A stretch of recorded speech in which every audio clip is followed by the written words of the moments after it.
ایک حدیث مبارک میں بھی آتا ہے کہ میرے آقا نے فرمایا کہ الخلافت بعدی 30 سنۃ، خلافت علی منہاج النبوت کا نظام جو ہے میرے بعد 30 سال تک رہے گا۔ اس کے بعد جو ہے پھر وہ بادشاہت آ جائے گی اور نظام آ جائیں گے، وہ خلافت علی منہاج النبوت نہیں رہے گی۔ تو سیدنا حسن بھی اس خلافت میں شامل ہیں۔ یاد رکھیں کہ سیدنا حسن اور حسین کی ہر لحاظ سے بڑی شان ہے۔ آپ کے والد حضرت علی المرتضیٰ ہیں، جن کے بارے میں حضور نے فرمایا تھا کہ انت اخی فی الدنیا والآخرہ، تم دنیا اور آخرت میں میرے بھائی ہو، اور جن کے ساتھ سیدہ فاطمہ الزہرا کا نکاح اللہ کے حکم سے حضور نے فرمایا، اور حضرت علی کے بارے میں فرمایا تھا کہ یہ وہ شخص ہے جو اللہ کے رسول کو بھی محبوب رکھتا ہے، اللہ کا رسول بھی اس کو محبوب رکھتے ہیں۔ اور یہ بھی آپ کی شان میں فرمایا تھا کہ لا یحبک الا مؤمن ولا یبغضک الا منافق، حضرت علی تم سے محبت مومن رکھیں گے، منافق کو بغض ہوگا۔ تو اب والد کی طرف سے حضرت علی جس کا والد ہو، اور جو نجیب الطرفین ہیں، ہاشمی ہیں، اور والدہ کی طرف سے سیدہ فاطمہ الزہرا بنت النبی المصطفیٰ رضی اللہ عنہا، جس کے بارے میں حضور نے فرمایا فاطمہ تو بضعۃ منی، فاطمہ میری جگر کا ٹکڑا ہے، من احبہا فقد احبنی ومن ابغضہا فقد ابغضنی، جس نے بی بی فاطمہ سے محبت کی اس نے مجھ سے محبت کی، اور جس نے بی بی فاطمہ سے بغض کیا اس نے مجھ سے بغض کیا۔ اور ایک روایت میں آپ نے یہ بھی فرمایا کہ ان تکونی سیدۃ النساء فی الجنہ، کہ قیامت میں اللہ تمہیں عورتوں کی سردار بنائیں گے۔ تو اب باپ حضرت علی ہو اور ماں بی بی فاطمہ ہو تو ان کی شان کے کیا کہنے۔ یہ دونوں بھائی جو ہیں ان میں صرف 1 سال کا فرق ہے۔ 3 ہجری کو سیدنا حسن پیدا ہوئے، اور 1 سال کے بعد 4 ہجری کو سیدنا حسین پیدا ہوئے۔ حضرت حسین آپ سے صرف 1 سال چھوٹے، اور ان کی محبت کا یہ عالم تھا کہ صحیح حدیث میں ہے کہ حضور صلی اللہ علیہ وسلم خطبہ پڑھا رہے تھے، اور دونوں بھائی چھوٹے تھے، چلے آ رہے تھے، لیکن وہ کرتا تھا لمبا تھا، وہ پاؤں میں اٹک جاتا تھا تو گرنے لگتے، پھر کھڑے ہو جاتے۔ تو حضور سے برداشت نہ ہوا، آپ نے جمعہ کا خطبہ چھوڑ دیا اور جا کے دونوں کو اٹھایا اور ممبر پہ اپنے ساتھ بٹھایا، اور فرمایا کہ اللہ نے سچ فرمایا ہے کہ انما اموالکم و اولادکم فتنہ، کہ مال اور اولاد تمہارے لیے بڑی آزمائش ہے۔ دیکھو میں ان کا تکلیف برداشت نہیں کر سکتا۔ اسی طرح ایک دفعہ حدیث مبارک میں ہے کہ حضور نماز پڑھ رہے تھے، حضرت حسین کھیلتے کھیلتے آئے تو حضور کی پیٹھ کے اوپر بیٹھ گئے سجدے کی حالت میں۔ صحابہ کہتے ہیں اب سجدہ لمبا ہو گیا، اتنا لمبا ہو گیا کہ بعض صحابہ نے سر اٹھا کے دیکھا کہ خدا کرے کوئی خیر ہو۔ بہرحال جب حضور فارغ ہونے گیا اصل آپ نے فرمایا کہ ان 2 شہزادوں میں ایک میری پشت پہ بیٹھا تھا، میں نے کہا اٹھوں گا تو یہ گر جائے گا، اس کو شوق پورا کر لینے دو، یعنی نماز آپ کے لیے لمبی کر دی۔ اور ایک دن حضور ان کو کندھے پہ بٹھائے ہوئے جا رہے تھے، ایک صحابی نے دیکھا تو اس نے کہا نعم المرکب رکبت یا غلام، غلام بڑی اچھی سواری تمہیں ملی ہے، تم محمد مدنی کے کندھے پہ بیٹھے ہو۔ حضور نے فرمایا یہ تو تم نے کہا ہے، یہ نہیں کہا کہ نعم الراکب، سوار کون ہے؟ اگر اٹھانے والا محمد مصطفیٰ ہے تو سوار بھی تو سیدنا حسین ہے۔ اور اسی طرح حضرت علی اور حضرت ابو بکر کٹھے جا رہے تھے، سیدنا حسن اور حسین گلی میں کھیل رہے تھے، حضرت ابو بکر نے حضرت حسن کو اٹھایا اور کندھے پہ بٹھایا اور کہا واللہ شبیہ بالنبی لا شبیہ بعلی، اللہ کی قسم ہے تم حضور کی شکل ہو، علی کی شکل نہیں ہو۔ وعلی یضحک، حضرت علی خوشی سے مسکرا رہے تھے۔ ویسے بھی صحابہ فرماتے ہیں کہ حضرت حسن من اعلی الی صدر، آپ اوپر سے لے کر سینے تک حضور کی شکل تھے، اور حضرت حسین من الصدر الی رجلہ، نیچے تک حضرت آقا کی شکل تھے، اور دونوں اگر اکٹھے ہو جاتے تو بالکل تصویر نظر آتی تھی محمد رسول اللہ صلی اللہ علیہ وعلا آلہ واصحابہ وسلم تسلیما کثیرا۔ ایک دن حضور صلی اللہ علیہ وسلم کی خدمت میں بی بی ام الفضل نے کہا کہ یا رسول اللہ میں نے ایک خواب دیکھا ہے، بڑا سخت خواب ہے، ڈرانے والا خواب ہے، میں بیان نہیں کر سکتی۔ اور ہمیں اللہ کی بندی بات کرو گے تو پتہ لگے گا نا۔ انہوں نے کہا رسول اللہ انہ لشدید، بڑا سخت خواب ہے، اور میں بتلاؤ۔ انہوں نے کہا میں نے دیکھا ہے قطعۃ من جسدک وجاء فی حجری، آپ کے بدن سے ایک ٹکڑا گوشت کا کاٹا گیا اور میری گود میں رکھ دیا گیا۔ تو حضور مسکرائے، فرمایا ام الفضل تمہارا خواب تو بڑا اچھا خواب مبارک ہے۔ اس کا مطلب یہ ہے کہ بی بی فاطمہ جو ہے وہ قریب الولادہ ہے، اس کو اللہ بچہ دیں گے، وہ تیری گود میں آئے گا، وہی تو میرے گوشت کا ٹکڑا ہوگا نا۔ تو یہ تو خواب بڑا مبارک خواب۔ سیدنا حسن اور حسین رضی اللہ تعالی عنہما، حتیٰ کہ ایک دن صحابہ کہتے ہیں کہ حضور خطبہ پڑھا رہے ہیں ممبر پہ، حضرت حسن ساتھ بیٹھے اور آپ کبھی ہماری طرف دیکھتے ہیں کبھی بچے کی طرف دیکھتے ہیں، اور اس کے بعد فرمایا ان ابنی ھذا لسید، یہ میرا بیٹا جو ہے نا یہ سردار بنے گا، لعل اللہ ان یصلح به بین فئتین عظیمتین من المسلمین، مجھے امید ہے کہ اس کے ذریعے اللہ دو مسلمانوں کی بڑی جماعتوں میں جھگڑا ختم کریں گے۔ حضور پاک نے پیشین گوئی فرمائی، اور دونوں بھائیوں کی سخاوت کا یہ عالم تھا کہ ایک دفعہ سفر پہ روانہ ہوئے۔ اللہ کی شان یہ ہے کہ مدینے سے کافی دور جب چلے گئے بارش شروع ہو گئی، تو انہوں نے دیکھا جیسے صحرا میں آپ دیکھتے ہیں نا بدو خیمے لگا کے بیٹھے ہوتے ہیں بیچارے، ایک خیمہ لگا ہوا ہے، تو آپ جلدی سے گئے تو بدو بھی نکلا، اس کی بیوی بھی۔ آپ نے کہا بھی بارش ہو گئی، ہمیں تم اپنے خیمے میں پناہ دے دو گے بارش تک؟ انہوں نے کہا مرحباً حباً و تکریماً۔ آئے، ان کو پتہ نہیں ہے کہ یہ کون ہے۔ بارش جب تھم گئی تو اس نے جا کے ایک اپنا دمبا ذبح کیا، اس کو پکایا، تیار کر کے کھانے کے لیے رکھا۔ آپ نے بڑے شوق سے کھایا، حسن حسین نے، آپ کے غلام نے، آپ کے خادم نے، گھر والوں نے۔ بارش پھر شروع ہو گئی۔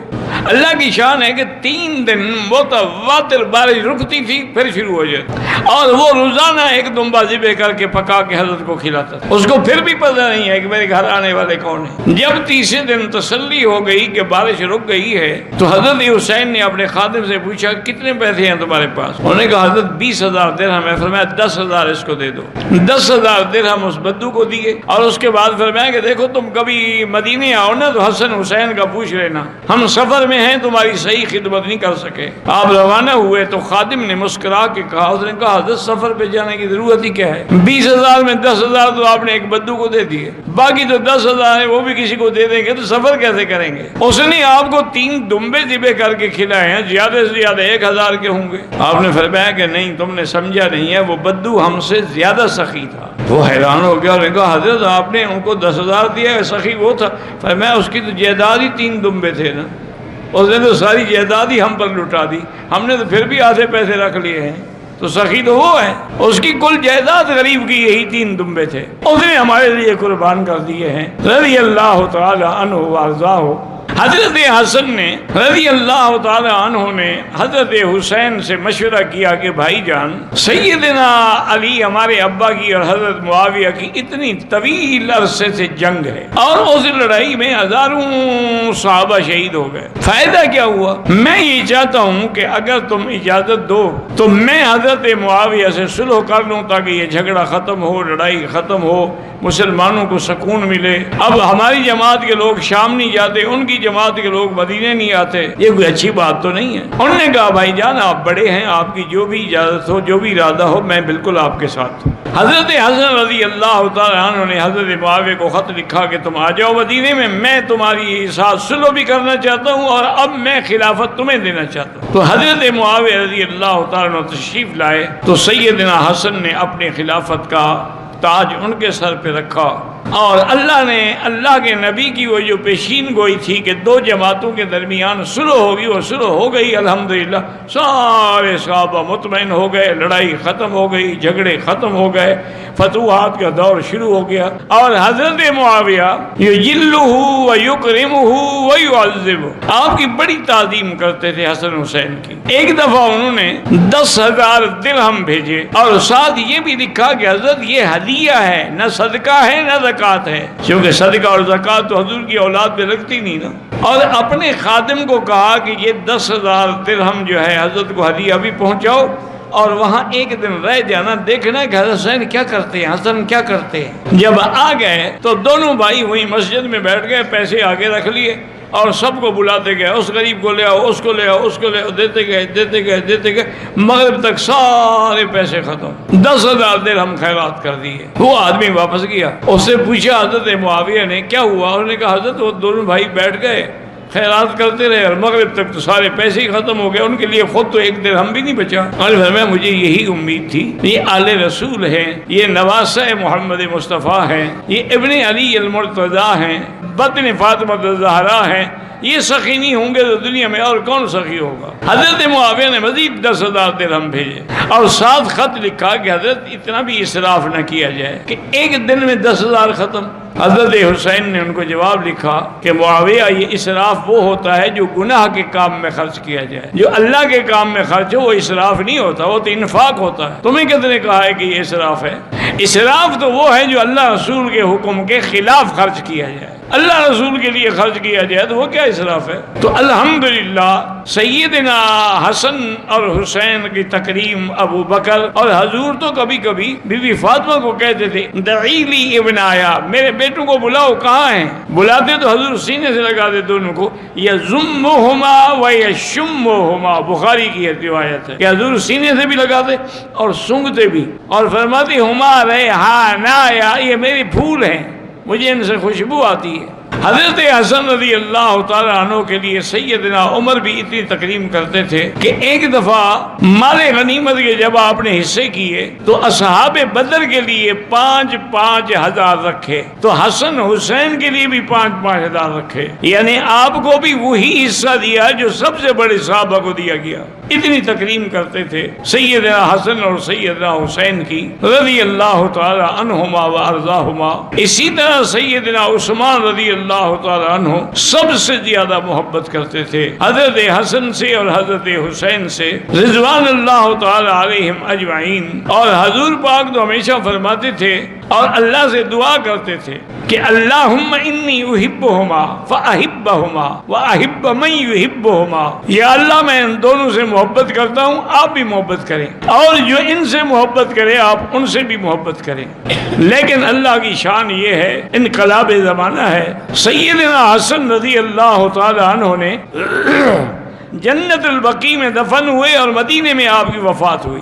بعض لوگوں نے روایات میں لکھا ہے، لیکن اللہ عالم چونکہ روایات کا اعتبار نہیں ہوتا، یاد رکھیں، انہوں نے لکھا ہے کہ حضرت حسن کو بھی زہر دی گئی تھی، خوارج نے کسی نہ کسی طریقے سے ان کے کھانے میں زہر پلوائی اور حضرت اسی زہر سے شہید ہوئے۔ خدا کی شان ہے نا جی کہ حضور پاک کا پر بھی زہر کا اثر ہوا، حسین پر بھی زہر کا اثر ہوا رضی اللہ تعالی عنہ۔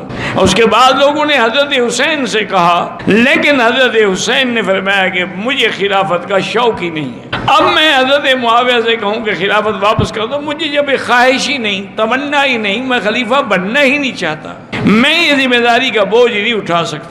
اور اسی طرح صحیح روایات میں ہے کہ میرے آقا نے ایک دن اپنی چادر مبارک کے نیچے دونوں کو بٹھایا، حضرت حسن، حضرت حسین، حضرت علی، بی بی فاطمہ اور خود بھی، اور اللہ سے دعا کی کہ اللہم ہؤلاء اہل بیتی وطہرہم تطہیرا، یا اللہ میرے یہ بھی اہل بیت ہیں، ان کو بھی آپ پاک فرما دیں۔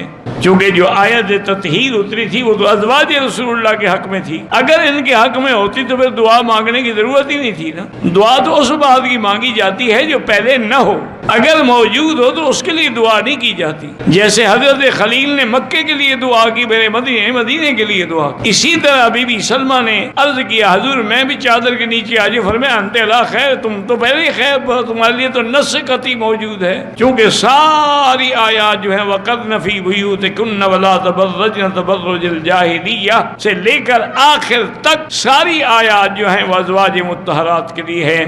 لیکن ہمارا ایمان ہے کہ جیسے ازواج مطہرات اہل بیت رسول ہیں، اسی طرح اولاد رسول جو ہے یہ بھی اہل بیت رسول ہیں علیہم الصلوات والتسلیم۔ اللہ کی شان دیکھیں کہ حضرت حسن زار سے شہید ہوئے اور حضرت حسین رضی اللہ تعالیٰ عنہ کو ظالموں نے 10 محرم کو میدان کربلا میں شہید کیا۔